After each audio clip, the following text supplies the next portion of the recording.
আমার অভিযোগ হলো বাতাসের বিরুদ্ধে। কয় কি অভিযোগ? কয় আমি আটা নিয়ে বাড়িতে আসতেছিলাম, গম পিষা আটা মাথায় নিয়ে বাড়িতে আসতেছিলাম, হঠাৎ করে বাতাস আমার মাথা থেকে সবগুলি আটা উড়ায় নিয়ে গেল। অতএব এবার আমার আটাগুলি বাতাসে নিয়ে গেছে, বাতাসের বিরুদ্ধে বিচার, আমার বিচার আপনি কইরা দেন, বিচার কইরা দেন। দাউদ আলাইহিস সালাম তখন বলতেছেন, বিচার আমি কেমনে করব? বাতাস তো আমার নিয়ন্ত্রণে নয়, বাতাস তো আমার আল্লাহর নিয়ন্ত্রণে। তাহলে বাতাসের বিরুদ্ধে বিচার আমি কেমনে করব? নেও, আমি তোমাকে যেই পরিমাণ ক্ষতি তোমার হয়েছে এর চেয়ে 10 গুণ আটা তোমাকে আমি বাড়াইয়া দিব, নিয়ে যাও। এই কথা বলতে মহিলা খুশি হয়ে গেল। কয় ঠিক আছে। 10 গুণ বেশি আটা পাইয়া মহিলা খুশি হয়ে চলে যাবে। সুলাইমান আলাইহিস সালামের সাথে সাক্ষাৎ। সুলাইমান আলাইহিস সালাম কয় কি ব্যাপার? কয় ব্যাপার হলো এই, আপনার বাবা দাউদ পয়গম্বর ইনি আমার অভিযোগের বিচার করেন নাই, কিন্তু আমার আটা বাড়াইয়া দিছেন। সুলাইমান আলাইহিস সালাম বলে, তুমি যা বলো, আমি আমার অভিযোগের বিচার চাই, বিচার চাই, আমি আমার অভিযোগের বিচার চাই, বিচার। ভাইয়েরা বন্ধুরা, যখন এই কথা যায় বলল, দাউদ আলাইহিস সালাম তখন বলতেছেন, তোমার এই কথা কে শিখাই দিয়েছে? কয় আপনার সন্তান সুলাইমান। সুলাইমান আলাইহিস সালামকে তখন দাউদ আলাইহিস সালাম ডাক দিলেন, বাবা এমনটা তুমি কেন বললা? তুমি নিজেই তো জানো বাতাস আমার তোমার কারো অধীনে নয়, বাতাস হলো আল্লাহর অধীনে। সুলাইমান আলাইহিস সালাম বলেন, বাবা আপনি আল্লাহর পয়গম্বর, শুধু বাদশাহ না। যদি আপনি শুধু বাদশাহ হতেন তাহলে আপনাকে, আপনার দ্বারা সেটা বিপদ ছিল, আপনার দ্বারা সেটা অসম্ভব ছিল। আপনি তো আল্লাহর পয়গম্বর, আল্লাহর কাছে চান, আল্লাহ চাইলে বাতাসকে আপনার সামনে আল্লাহ হাজির করে দিবে।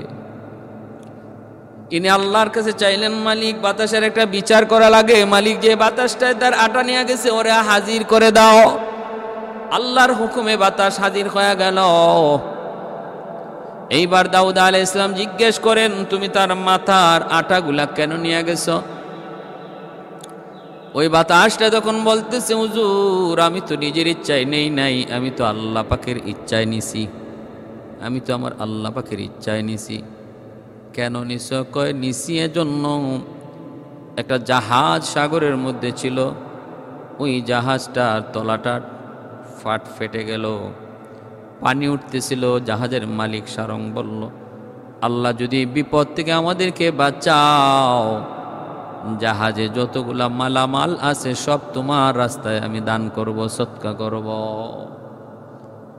আল্লাহ পাক রব্বুল আলামিন আমি বাতাসকে আদেশ করলেন, ওই মহিলার মাথার আটাগুলি নিয়া আমি ওই যে ছিদ্র, জাহাজের ছিদ্রটা বন্ধ করেছি, ওইখানে নিয়ে পালাইছি। ছিদ্রটা বন্ধ হয়েছে, জাহাজটা ডুবে যাওয়া থেকে বেঁচে গেল, মানুষগুলা বেঁচে গেল, মালগুলা হেফাজত হলো।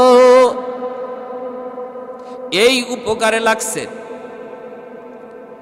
আচ্ছা ঠিক আছে, তো বুঝলাম। অল্প দিনের ভিতরে আপনি দেখবেন, কিছুক্ষণের ভিতরেই, কিছু সময়ের ভিতরেই জাহাজটা আপনার এলাকায় এসে নোঙ্গর করবে এবং মালামালগুলো আপনার কাছে হস্তান্তর করবে আল্লাহর রাস্তায় দান করার জন্য। তখন আপনি তাকে উপযুক্তটা দিয়ে দিয়েন। দাউদ আলাইহিস সালাম ঠিকই দেখলেন, সময় বেশি লাগে নাই, জাহাজটা নোঙ্গর করলো ওনার এলাকায়, এবং ওই জাহাজের মালিক বলে দিল নবীকে, ও আল্লাহর পয়গম্বর, জাহাজের সবগুলি মাল আমি আল্লাহর রাস্তায় দান করে দিলাম। ওই অর্ধেক মাল আল্লাহর পয়গম্বর দাউদ আলাইহিস সালাম ওই মহিলাকে দিয়ে দিলেন, আর বাকি অর্ধেক মাল তিনি আল্লাহর রাস্তায় দান করলেন। এইবার দাউদ আলাইহিস সালাম জিজ্ঞেস করে, মা গো তুমি কি নেক আমল করেছো? অন্য কারো জায়গা থেকে আঠা নিয়া আল্লাহ এটা করতে পারতেন, কিন্তু তা না করে তোমার মাথার আটাগুলা আল্লাহ পছন্দ করলেন, আর বিনিময়ে এত আটা দিয়ে দিলেন, এত মাল দিয়ে দিলেন। কি আমল করেছো? আল্লাহ তোমাকে এতটা ভালোবাসলেন কোন আমলের কারণে একটু বলো। এইবার ওই বৃদ্ধা মহিলা বলতেছে, আল্লাহর পয়গম্বর, যদ্দূর মনে পড়ে আমি আমার ঘরে একজন খানা খাইতে বসলাম একটা রুটি লইয়া, ওই অবস্থায় একটা ভিক্ষুক আইসা ভিক্ষা চাইলো, খানা চাইলো, আমি একটা রুটি তারে দিয়ে দিলাম যেটা আমার জন্য ছিল। ভিক্ষুক বলতেছে, মারে কি খানা দিলা, পেটে কোনো খবরই হয় নাই। আমি বলতেছিলাম, ভিক্ষুক আর কিছুই নাই দেওয়ার মতো, তবে যদি একটু অপেক্ষা করো, একটু অপেক্ষা করো, আমি তোমার জন্য গম পিসা আটা নিয়ে আসতে পারবো, এতটুকু সময় যদি ধৈর্য ধরো। কয় ঠিক আছে মা, আমি এতটুকু সময় ধৈর্য ধরলাম। মহিলা বলতেছে, এরপরে আমি গম নিয়ে পিষতে গেলাম ওই অভাবী মানুষটারে খাওয়ানোর জন্য, ওই সাইলটারে খাওয়ানোর জন্য। যখন আমি গম পিসা আটা মাথায় নিয়ে আসার পথে আল্লাহ পাক আমার আটাটারে উড়াই নিয়ে গেছে। দাউদ আলাইহিস সালাম বলে, মারে তুমি যে একজন অভাবী মানুষ, সাইলকে একজন ক্ষুধার্ত মানুষের ক্ষুধা নিবারণের জন্য তুমি চেষ্টা করেছ, আল্লাহ পাক এটাকে এর উপরও খুশি হইয়া তোমার উপর এত খুশি হয়েছে, কুদরতিভাবে আল্লাহ পাকের হাজার হাজার গুণ বেশি রিজিকের ব্যবস্থা আল্লাহ তোমাকে কইরা দিছে। এজন্য ভাইরা বন্ধুরা, কিয়ামতের ময়দানে আল্লাহ বলবে, আমি অভাবী ছিলাম, তুমি আমার অভাব পূরণ করো নাই, আমি ক্ষুধার্ত ছিলাম, তুমি আমাকে খানা খাওয়াও নাই, আমি পিপাসিত ছিলাম, তুমি আমাকে পানি পান করাও নাই, আমি অসুস্থ ছিলাম, তুমি আমার সেবা করো নাই। বান্দা বলবে, মালিক তুমি তো রব্বুল আলামিন, তুমি তো আহকামুল হাকিমিন, আল্লাহ আমি তোমাকে কেমন করে সেবা দিব, কেমন করে খানা খাওয়াবো, কেমন করে পানি পান করাবো। আল্লাহ তখন বলবেন, বুখারীর হাদিস, বুখারী শরীফের মধ্যে ইমাম বুখারী রহমতুল্লাহি আলাইহি হাদিস কানে এনেছেন। তখন সে বলবে, আল্লাহ বলবে, অমুক অভাবী মানুষটা তোমার কাছে খানা চেয়েছিল, তুমি তারে খানা দাও নাই, তুমি যদি তারে খানা ঠিক মতো দিতা তাহলে আমাকে খানা খাওয়ানো হইতো। অমুক পিপাসিত মানুষ, তৃষ্ণার্ত একজন মানুষ পানি চাইছিল, তুমি যদি তারে পানি পান করাইতা, আমি আল্লাহকে পানি পান করানো হইতো। ওই যে অমুক একজন অসুস্থ মানুষ, তুমি যদি ওই অসুস্থ মানুষটার সেবা করতা, আমাকেই সেবা করা হইতো। ভাইরা বন্ধুরা, জন্য আল্লাহ বলে, ওয়া আম্মাস সাইলা ফালা তানহার, আল্লাহ বলে, না না সাবধান, কোন সাইলকে কখনো কেউ ধমক দিও না, সাইলকে কেউ কখনো ধমক দিও না। আল্লাহ তার হাবিবকে উপদেশ দেয়, বন্ধু সাবধান, কোন সাইলকে কোনোদিন ধমক দিবা না, পারো না সেটা ভিন্ন কথা, বুঝায় শোনায় তারে বিদায় দাও, কিন্তু ধমক দিও না। আম্মাস সাইলা ফালা তানহার, ধমক দিবা না, রূঢ় আচরণ করবা না। আল্লাহ নবী ব্যবস্থা করে দিছেন, ছিল না পাঠায় দিছেন। আমার মেয়ে ফাতেমার কাছে যাও, আমার কাছে কিছু নাই, যাও আমার মেয়ে ফাতেমার কাছে যাও, থাকতে পারে। ফাতেমার কাছে আসবে, সাইল কয়, আপনি যে আমারে পাঠাইতেছেন আপনার মেয়ের কাছে একটা সনদ দেন, সনদ। নবী বলে, কি সনদ? কয়, সাহাবী একজন দিয়া দেন, সালমান ফারসি রাদিয়াল্লাহু তাআলা আনহুকে নবী সাথে দিয়ে দিলেন। 350 বছর হায়াত, সাহাবীদের ভিতরে সবচেয়ে বেশি হায়াত পেয়েছেন হযরত সালমান ফারসি রাদিয়াল্লাহু তাআলা আনহু। সবচেয়ে বেশি সাহাবীদের পুরুষদের মধ্যে আর নারী সাহাবীদের মধ্যে সবচেয়ে বেশি লম্বা হায়াত পেয়েছেন হযরত আসমা বিনতে আবি বকর রাদিয়াল্লাহু তাআলা আনহু। আম্মা জান আয়েশা সিদ্দিকা রাদিয়াল্লাহু তাআলা আনহার বোন আসমা রাদিয়াল্লাহু তাআলা আনহা সাহাবিয়াদের ভিতরে সবচেয়ে বেশি হায়াত পেয়েছেন। আর পুরুষদের মধ্যে লম্বা হায়াত পাইছেন সালমান ফারসি রাদিয়াল্লাহু তাআলা আনহু, এনাকে সাথে দিয়ে দিছেন।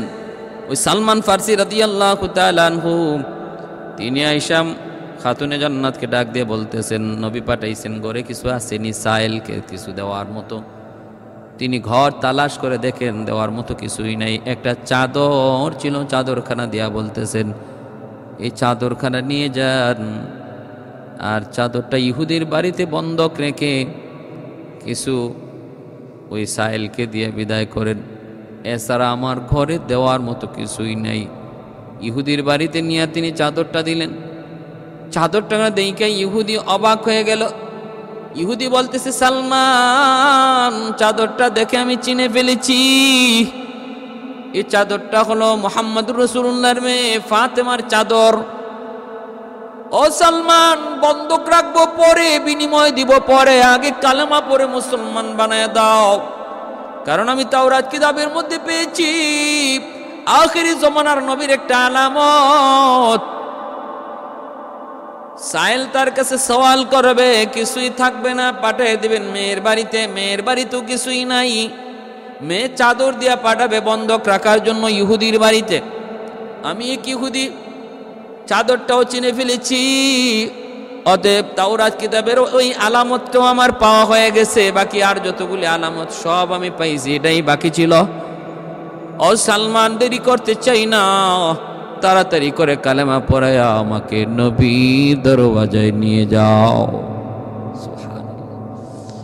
والليل من زلف محمد كترنم والشمس من رخساري أحمد كترنم والفجر में है सुबह रिसालत की बशारत والعصر में है दौर नबूवत की बशारत हर फूल में ग़ैरूय मदीना का तबस्सुम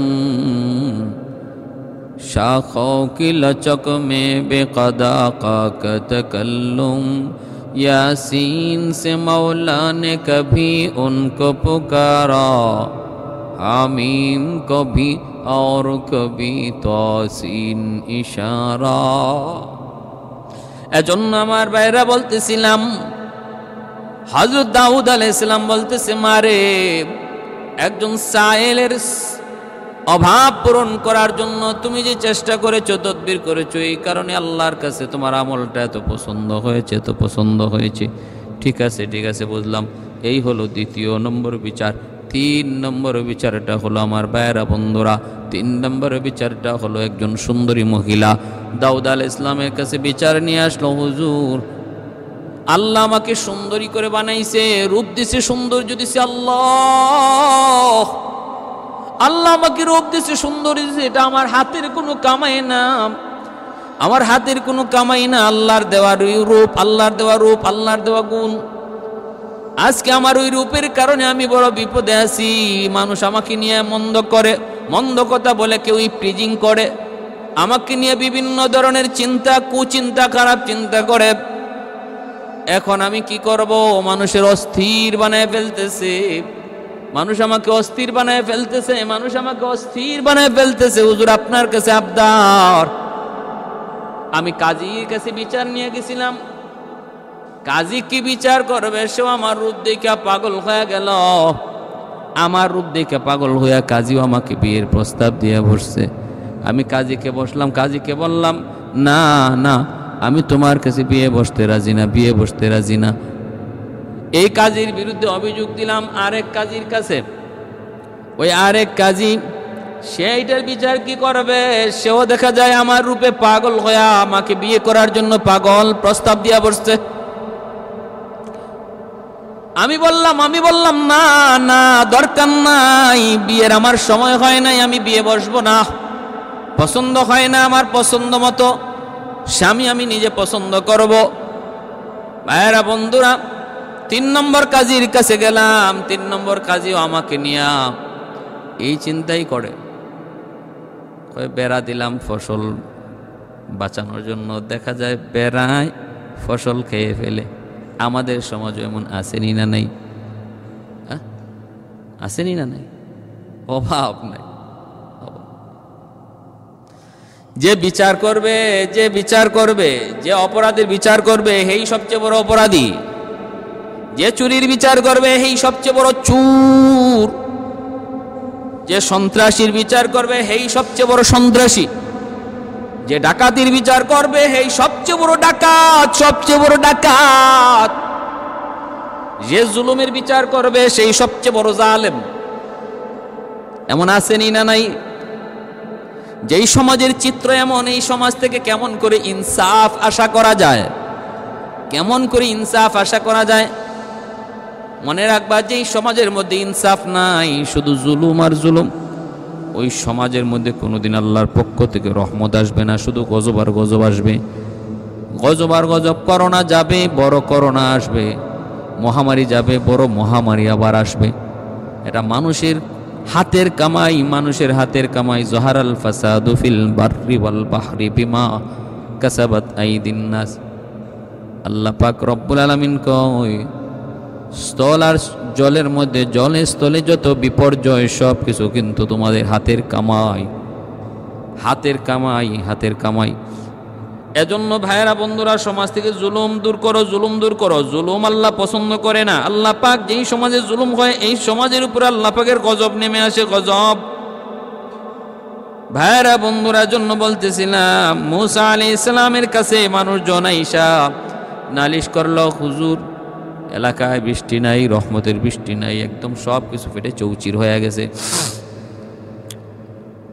শস্য নাই, অভাব দুর্ভিক্ষ চলছে, খানা খাদ্য তো দূরের কথা, মানুষ মানুষে খাইব, মানুষ মানুষের ডরে পাহাড়ে গিয়ে আশ্রয় নিছে, হুজুর একটু দোয়া করেন।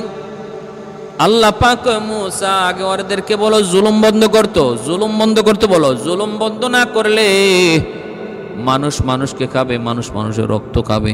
এই জুলুম বন্ধ না করা পর্যন্ত কোনোদিন আমি আল্লাহর পক্ষ থেকে গজব যাবে না, গজব যাবে না। এজন্য আমাদের সমাজের সমাজপতিদেরকে বলবো, আমার ভাইয়েরা বন্ধুরা, যদি দেশ বাঁচাতে চাও, জাতি বাঁচাতে চাও, নিজে বাঁচতে চাও, জুলুম বন্ধ করো, ইনসাফের সমাজ কায়েম করো, ইনসাফের সমাজ কায়েম করো। ওই মহিলা ইনসাফ পায় না, বিচার পায় না, যেখানে যায় সেখানে জুলুমের শিকার, যেখানে যায় সেখানেই জুলুমের শিকার। কাজী তিনটার কাছে গেছে, তিনটাই জুলুম করেছে। এইবার সে বিয়ে তো বসে না, কারো কাছে গিয়ে বিচার পায় না, এখন নীরব হয়ে গেছে, যাবে কার কাছে? উল্টা ওই কাজীরা, ওই তিনও কাজী যায়া দাউদ আলাইহিস সালামের কাছে বিচার দেয়, খলিফার কাছে বিচার দেয়, রাষ্ট্রপ্রধানের কাছে বিচার দেয়, কয় অমুক এলাকার এক মহিলা খুব সুন্দরী, কারো কাছে বিয়ে বসে না। কেমনে বসবে? তার চরিত্র খারাপ, চরিত্র খারাপ, মানুষকে সে পছন্দ করে না, সে পছন্দ করে কুকুরকে, সে কুকুরের সাথে মেলামেশা করে। মিথ্যা একটা তহমত দিয়ে দিল, মিথ্যা একটা তহমত দিয়ে দিল। আমাদের সমাজে এমন ভালো মানুষকে ফাঁসায়া দেওয়ার জঘন্য চক্রান্ত সমাজে আসেনি না নাই?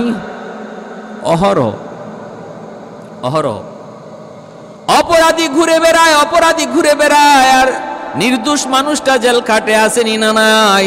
মাসকে মাস, বছরকে বছর নর্তকী ছাড়া পায়, আর আলেম ওলামা জেল খাটে, এমন আসেনি না নাই? অসংখ্য অগণিত। মদকুর বক ফুলায় হাঁটে, খুনি বুক ফুলায় হাঁটে, নবীর নায়েবে রাসূল ওলামায়ে কেরাম, আবার শুধু ওলামায়ে কেরাম না, নির্দোষ সাধারণ মানুষ দোষ করে নাই, অথচ দোষী হয়ে জেলখানায়, জেলখানায় মাসকে মাস, বছরকে বছর। ভাইয়েরা বন্ধুরা, জন্যই তো বলতেছিলাম, একদল মানুষ সমাজে আবার টাকা দিয়ে এদেরকে সাক্ষী কিনাও যায়, টাকা দিয়ে সাক্ষী কিনা যায়। ওই তিনজন কাজী টাকা দিয়া সাক্ষীও কিনে নিছে, টাকা দিয়া সাক্ষীও কিনে নিছে। হারামিরা সাক্ষী পাইয়াও গেছে, টাকার বিনিময়ে সাক্ষী পাইয়া গেছে। কুকুরের সাথে মেলামেশা করে। আহা,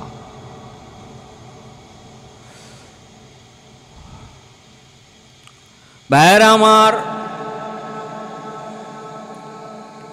পাকিস্তানের আদালতে এমন একটা মামলা ছিল, কয়েক বছর আগে আমি পত্রিকায় পড়েছি। পাকিস্তানের আদালতে মামলাটা ছিল, এক জজ সাহেবের কাছে এক মহিলার বিরুদ্ধে এরকম বিচার আসছে। কি বিচার? মহিলা কুকুরের সাথে জিনা করে। জজ সাহেব এনে পড়ছে বিপদে, মহিলা অস্বীকার করে, মহিলা অস্বীকার করে। জজ সাহেব পড়ছে এটা নিয়ে চরম বিপদে, যে এই মামলার রায় সে কি দিবে, মহিলা দোষী না নির্দোষ কেমনে প্রমাণ করবে। জজ সাহেবের বউ কয়, কি ব্যাপারে এত টেনশন দেখাইতেছে? বলে, টেনশন করবো না, ঘটনা তো জটিল, এক মামলা আসছে। কি কয়? ঘটনা হলো এই, মামলা হলো এই। তো জজ সাহেবের বউ কয় ঠিক আছে আমার কাছে পাঠাও, আমি প্রমাণ করতে পারবো। ওই মহিলাকে জজ সাহেবের বউর কাছে আনা হয়েছে, সে তারে পরীক্ষা করছে, পরীক্ষা করিয়া নাভির নিচে কুকুরের পায়ের নখের আঁচড় পাইছে। জজ সাহেবের বউ জানাই দিছে যে হ্যাঁ সত্যি সে কুকুরের সাথে মিলামেশা করে। জজ সাহেব রায় দিয়ে দিছে আদালতে, মহিলা দোষী, সে কুকুরের সাথে প্রমাণিত হয়েছে সে কুকুরের সাথে মিলামেশা করে। কেমনে? কয় আমার বেবি সাহেব প্রমাণ করেছে। এমনি ওই মহিলা কয়ে উঠছে, মাননীয় আদালত, আমিও আজকে এই কথা বলে দিলাম, আমি যেমন কুকুরের সাথে অপকর্ম করেছি, আপনার স্ত্রীও 100% কুকুরের সাথে অন্যায় করে, জিনা করে। কারণ যে কুকুরের সাথে জিনা করে সেই শুধু এটা জানে, আর নতুবা কেউ জানে না, আর চেক করে এটা পাবেও না। আপনি আপনার স্ত্রীর নাভির নিচে কুকুরের আঁচড় পাবেন। জজ সত্যি তার স্ত্রীর নাভির নিচেও কুকুরের আঁচড় পাইছে। নাউজুবিল্লাহি মিন যালিক। এটা ইউরোপীয় কালচার, কুকুর পালা, কুকুরের সাথে বন্ধুত্ব করা, হাইওয়ানের সাথে বন্ধুত্ব করা, ইউরোপীয় কালচার। মানুষ নয়, জানোয়ার। মানুষের রুচি নয়, হাইওয়ানের রুচি। আল্লাহ বলেন ওয়ালাকাদ যারানা লিজাহান্নামা কাসীরাম মিনাল জিন্নি ওয়াল ইনস লাহুম কুলুবুন লা ইয়াফকাহুনা বিহা ওয়া লাহুম আ'য়ুনুন লা ইউবসিরুনা বিহা ওয়া লাহুম আযানুন লা ইয়াসমাউনা বিহা উলাইকা কাল আনআম বাল হুম আদাল উলাইকা হুমুল খাসিরুন। আমি আল্লাহ মানুষ এবং জিন জাতি থেকে কিছু মানুষ আর জিনকে শুধু জাহান্নামের জন্য সৃষ্টি করেছি। চোখ দিয়েছি, অথচ চোখ দিয়ে ওদের চোখ নাই, কান দিয়েছি, কান দিয়েও যেন কান নাই, হৃদয় দিয়েছি, হৃদয় দিয়েও যেন এদের হৃদয় নাই। কারণ আমি আল্লাহ কান দিছি যে জন্য, এই জন্য কানকে ব্যয় করে না, চোখ দিছি যে জন্য, এই জন্য চোখকে ব্যয় করে না, হৃদয় দিছি যে জন্য, এই কাজে হৃদয়কে ব্যয় করে না। উলাইকা কাল আনআম, এরা চতুষ্পদ জন্তুর মতো। আনআম মানে চতুষ্পদ জন্তু। আল্লাহ বলেন এরা উলাইকা কাল আনআম, চতুষ্পদ জন্তুর মতো। এতটুকু বলি আল্লাহ ক্ষান্ত হন নাই, বলেন বাল হুম আদাল, বরং এর চেয়েও আরো বেশি নিকৃষ্ট, এর চেয়েও আরো বেশি নিকৃষ্ট।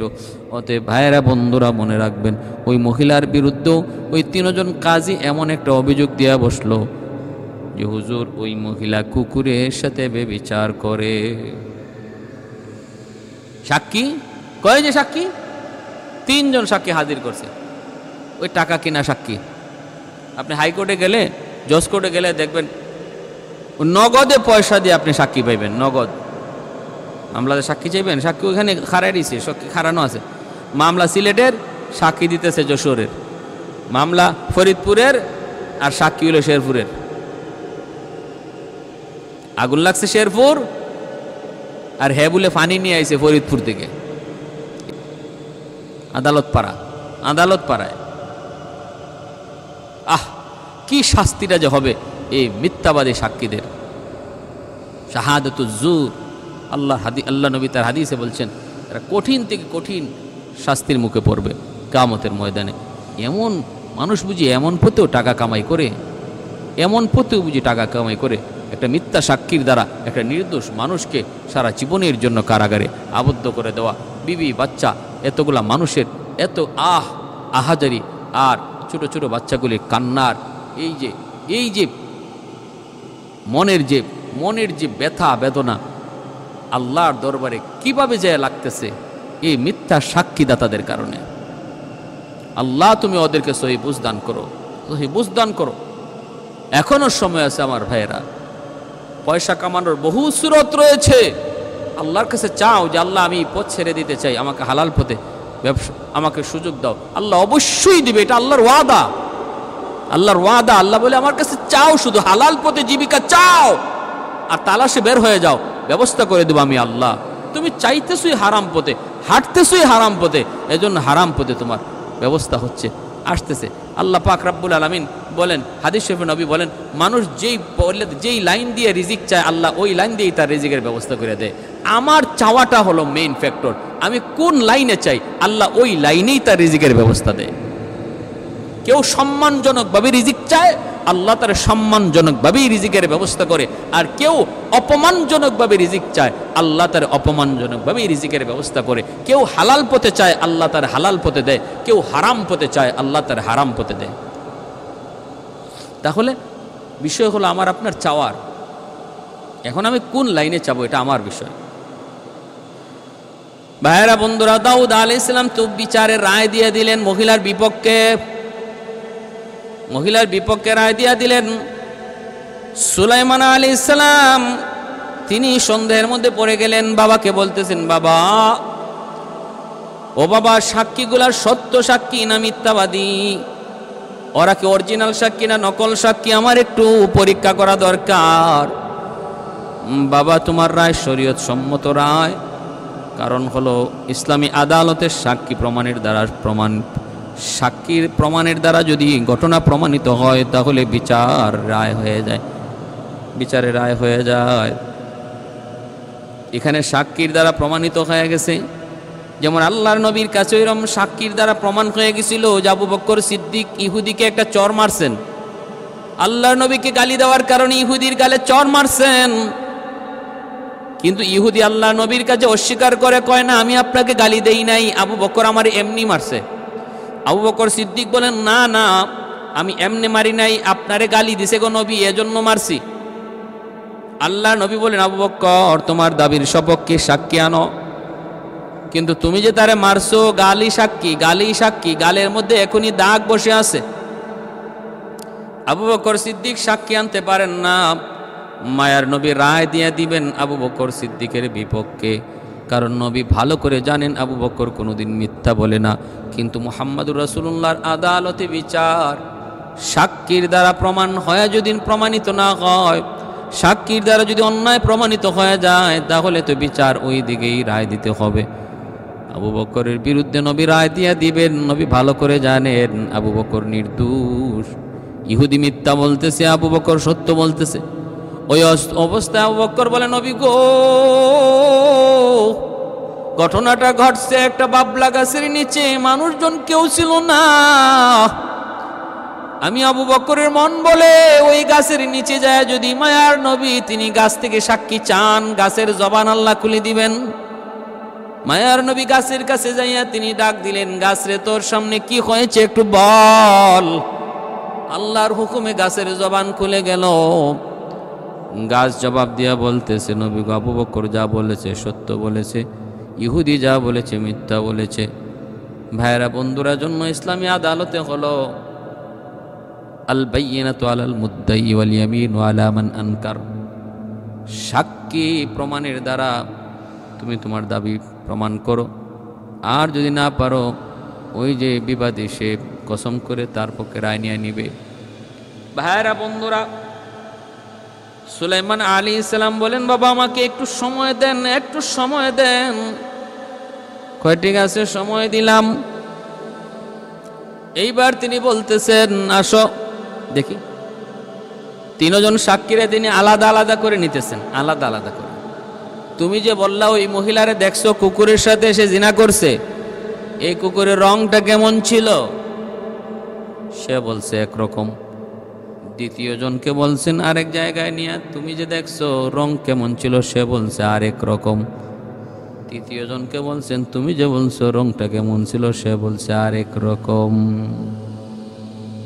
এইবার দাউদ আলাইহিস সালাম আল্লাহর দরবারে শুকরিয়া আদায় করেন, তওবা করেন, মালিক আমি ভুল পথে হাঁটতেছিলাম, আমার সন্তান সুলাইমান আজকে প্রমাণ করে দিছে আল্লাহ, নতুবা একটা নির্দোষ মহিলার উপরে তো আমি জুলুম করে বসেছিলাম। প্রমাণিত হয়ে গেছে এই সাক্ষীগুলা মিথ্যা, এটা বানানো সাক্ষী, কিনা সাক্ষী। তিনজনের তিন কালার কইছে, কুকুরের কালার। ভাইরা বন্ধুরা, জন্য বলতেছিলাম আল্লাহর কোরআনের জ্ঞান যাদের ভিতরে থাকে তাদের জ্ঞানের সাথে কেউ পারে না। উলামায়ে কেরামকে দেখতে মনে হয় এরা শুধু কোরআন হাদিস জানে, জাগতিক শিক্ষা জানে না, কিন্তু তাই বইলা তাদেরকে মূর্খ মনে করো না, তাদের বইলা তাদেরকে জ্ঞান শূন্য মনে করো না। কারণ আসমানি জ্ঞান যাদের অন্তরে থাকে, যাদের বিবেকে থাকে, এর চেয়ে বড় জ্ঞানী আর কেউ হয় না। বলবো মাদ্রাসার ছাত্র শুধু বাচ্চা আলমগীর উজির কয়, আপনি আলেমুল আমারে কি পাইছেন, খালি আলেমদেরকে কাছে টানেন। এই মৌলবীরা কি জানে, মৌলবীরা কি জানে? কিছু সমাজে এইরকম নাস্তিক আসেনি না নাই, মৌলবীদেরকে টিটকারি দিয়ে কথা কয়, কয় একটা ম্যাচ লাইট বানাইতে পারবে, একটা ম্যাচের কাঠি বানাইতে পারবে মৌলবীরা।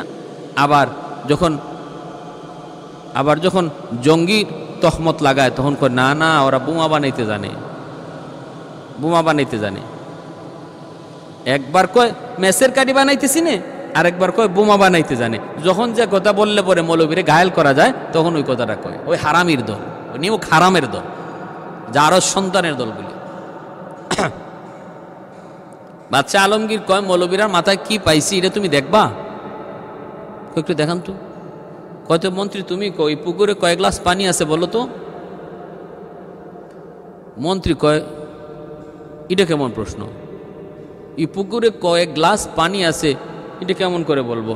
গ্লাস ভরে ভরে পানি ফালাইতে হবে, তারপরে গণনা করে শেষে বলা যাবে কয়েক গ্লাস পানি আছে। এমন প্রশ্ন তো আমি আমার বাপ দাদা সদ্য গোষ্ঠীতেও শুনছি না। এটা আপনি কেমন প্রশ্ন করলেন? আর কোনো প্রশ্ন নাই, বাসা এখন আইডিয়া আছে। আমার প্রশ্ন এটাই, তুমি পারবা কিনা? কয় না পারবো না।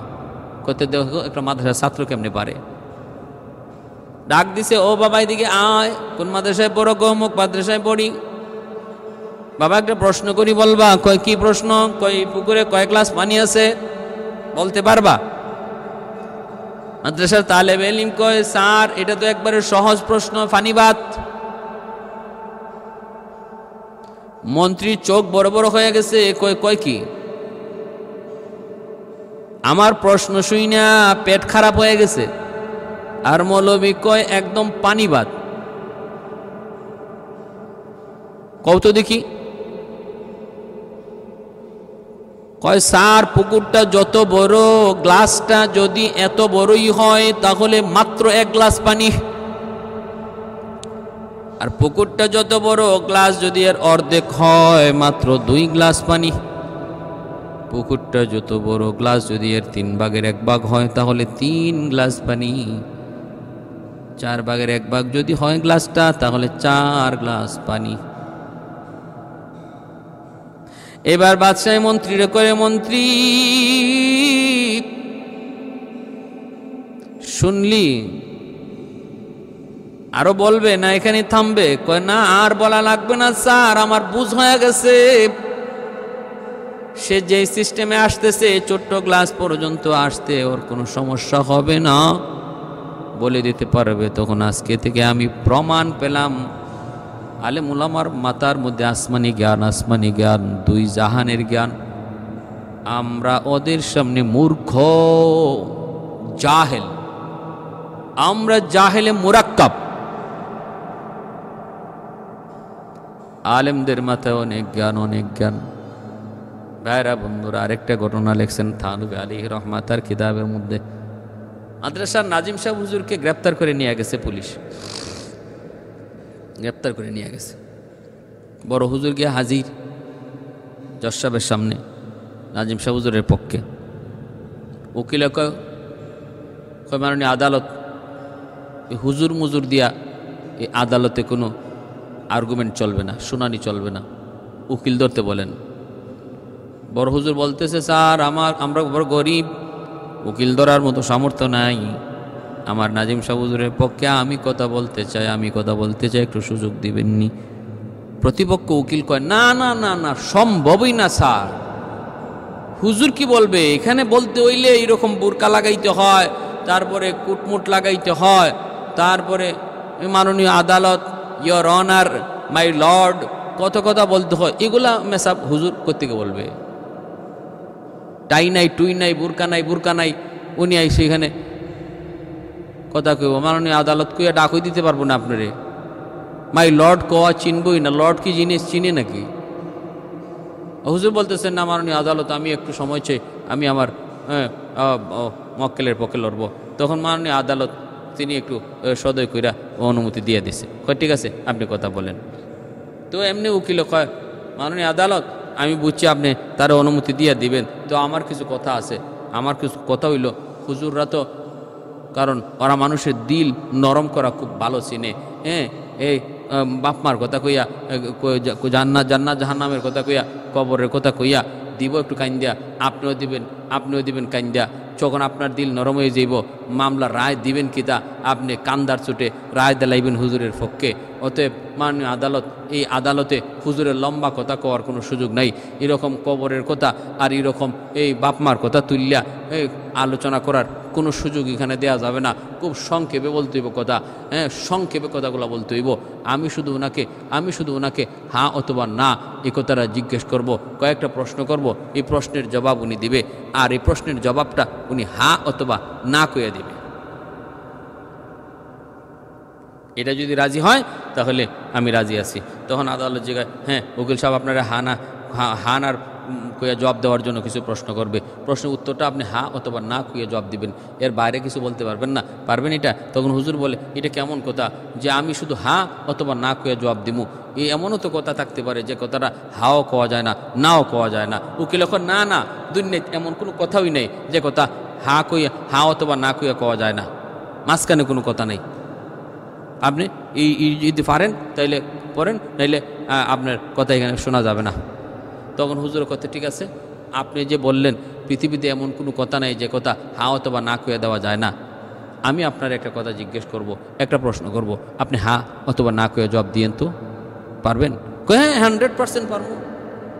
আপনি যে কোনো প্রশ্ন করেন, আমি হ বলবো অথবা ন বলবো, শেষ কথা। ঠিক আছে মাননীয় আদালত, আপনারা শুনবেন। আমি একটা প্রশ্ন করি, আপনি হ্যাঁ অথবা না করে জবাব দিয়েন, দেখি কি প্রশ্ন করেন। প্রশ্ন হইল, আপনার বাবার একটা অভ্যাস ছিল মানুষের মসজিদে ঢুকে জুতা চুরি করা। আপনার বাবার জুতা চুরি করার অভ্যাস ছিল, এই অভ্যাসটা এখনো আছে না নাই? হ্যাঁ অথবা না করে জবাব দিবেন, হ্যাঁ অথবা না করে জবাব দিবেন।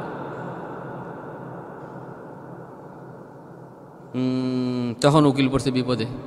কেমন বিপদে? যদি কয় হ্যাঁ তাহলে আগেও জুতা চুর আসিল, এখনও তার বাপ জুতা চুর। আর যদি কয় না তাহলে অর্থ দাঁড়াইল আগে জুতা চুরি করতো ঠিকই, এখন আর বাপ এটা করে না, এই অভ্যাসটা এখন নাই। অথচ তার বাপ কোনো সময়ই জুতা চুর ছিল না, কোনো সময় না, আগেও না পরেও না। এখন সে এই কথাটা হ্যাঁ অথবা না কয়ে কেমনে জবাব দিবে? উকিল ফারাবাসের চিবা, বুঝেননি? ফারাবাসের চিবায় পড়ছে। সারেন্ডার হুজুর, মাপ চাই, বেয়াদবি করে ফেলেছি। এত জ্ঞান আপনারা রাখেন কোরআন হাদিস, যাদের সিনা আছে, যাদের ব্রেইনে আছে, এদের জ্ঞান নিয়ে এত বেশি আমি আগে বুঝি নাই। মস্কারি করতাম, ঠাট্টা করতাম, মাপ চাইলাম। আমি আর জীবনে কোনোদিন কোনো হুজুরকে নিয়ে মস্কারি করব না, ঠাট্টা করব না, আর কোনোদিন মস্কারি করব না, ঠাট্টা করব না, মাপ চাই। এই বইলা মাপ চাই হুজুরের কাছ থেকে বিদায় নিল। ভাইরা বন্ধুরা, জন্য বলতেছিলাম, কোরআনওয়ালাদের সিনার মধ্যে আল্লাহ পাক যে জ্ঞান রেখেছে, ছোট্ট বালকের ব্রেইনের মধ্যে আল্লাহ পাক কোরআনের খাতিরে আল্লাহ পাক অতিরিক্ত জ্ঞান দেয়া রাখে। ছোট্ট বাবুটারে মাদ্রাসায় ভর্তি করছে, ছোট্ট বাবুটারে মাদ্রাসায় ভর্তি করছে, মায় মাদ্রাসায় ভর্তি করছে, আর বাবা হইল পুলিশ অফিসার। আইয়ে দেখে পুলার মাথায় পাগড়ি। কি রে তোর এই পাগড়ি পরাইলো কে? কয় মা। কয় মায় ভর্তি করছে কোথায়? কয় মাদ্রাসায়। বাবার মাথা গরম হয়ে গেছে। সব পুলিশ একরকম না।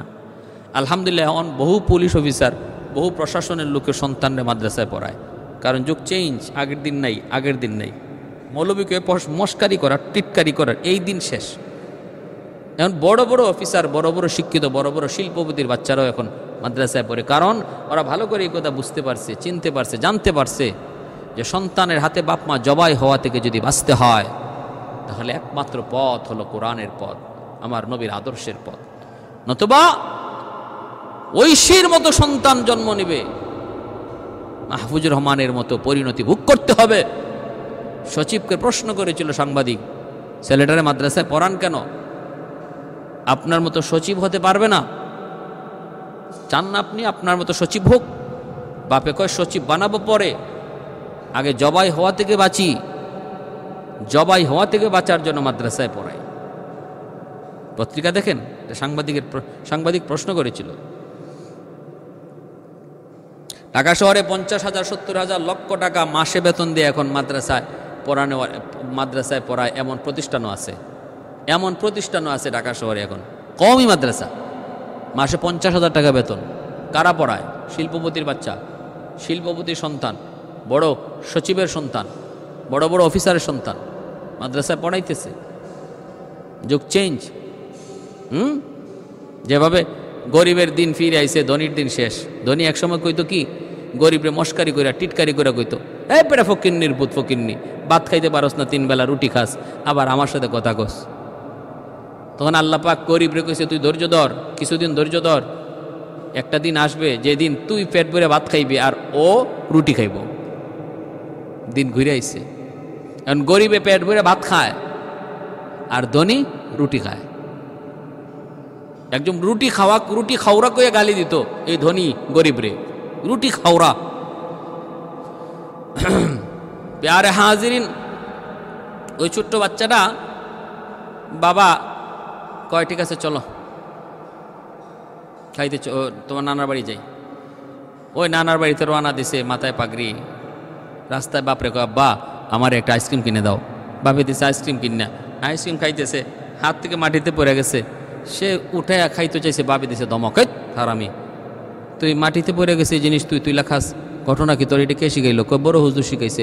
মাটিতে পড়ে যাওয়া কোনো জিনিস রিজিক যদি হয়, সেটা খাবার খাদ্য দ্রব্য হয়, তুইলা খাওয়া আমার নবীর সুন্নত, পরিষ্কার করে তুইলা খাওয়া নবীর সুন্নত। হয় বেটা রাখ, নবীর সুন্নত, নবীর সুন্নত। মাটিতে পড়লে জিনিস পচা হয়ে যায়,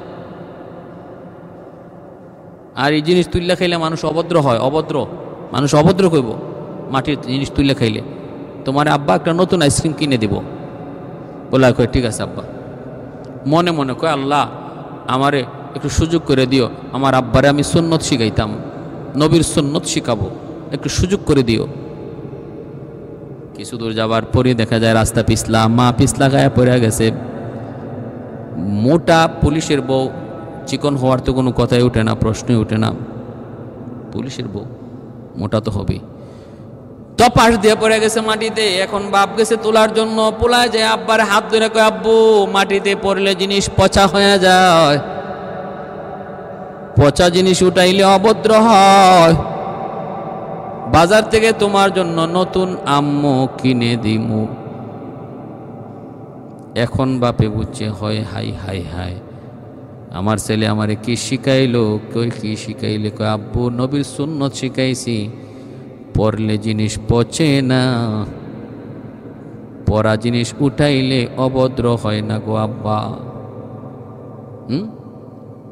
বাবা বুকে জড়ায় ধরছে, কয় বাবা আমি বুঝছি রে বাবা, বুঝছি, ও বাবা বুঝছি, আর কোনোদিন এমন কথা বলবো না, এমন কথা বলবো না। মান আহাব্বা সুন্নতি, মান আহাব্বা সুন্নতি। আল্লাহ পাক আল্লাহ নবী, রহমতের নবী বলে, যে আমার সুন্নতকে ভালোবাসলো সে আমি নবীর সাথে জান্নাতে থাকবে। নবীর সুন্নতকে আঁকড়ায় ধরবো। এজন্য আমি বলতেছিলাম ভাইরা আমার, সুলাইমান আলাইহিস সালামের ঘটনা বলতেছিলাম। দাউদ আলাইহিস সালামের কাছে 3টা বিচার নিয়ে আসলো, 3টা বিচার ছিল অদ্ভুত বিচার। সুলাইমান আলাইহিস সালাম তিনিও সমাধান দিয়েছেন। দাউদ আলাইহিস সালামের সমাধানও শরীয়ত সম্মতই ছিল, তবে সুলাইমান আলাইহিস সালামের সমাধানটা আরও উত্তম ছিল। সুলাইমান আলাইহিস সালাম প্রমাণ করলেন, এই 3টা সাক্ষী হলো মিথ্যাবাদী সাক্ষী, প্রমাণ করলেন। তারপরে 3 জনকে উপযুক্ত শাস্তি দিয়া এই মহিলাকে বেকসুর খালাস ঘোষণা দেওয়া হলো। বেকসুর খালাস ঘোষণা দেওয়া হয়েছে। এই জন্য বলতেছিলাম সুলাইমান আলাইহিস সালামের এই যে ঘটনা, এই আশ্চর্যজনক বিচার ব্যবস্থা, এর ভিতরে আমাদের শিক্ষণীয় আসেনি না নাই? শিক্ষণীয়। আল্লাহ আমাদের সবাইকে সর্বদা ইনসাফের সাথে বিচার করার, সব রকমের জুলুম থেকে বাঁচার তৌফিক আল্লাহ আমাদের সবাইকে দান করুন। ওয়া আখির দাওয়ানা আনিল হামদুলিল্লাহি রাব্বিল আলামিন।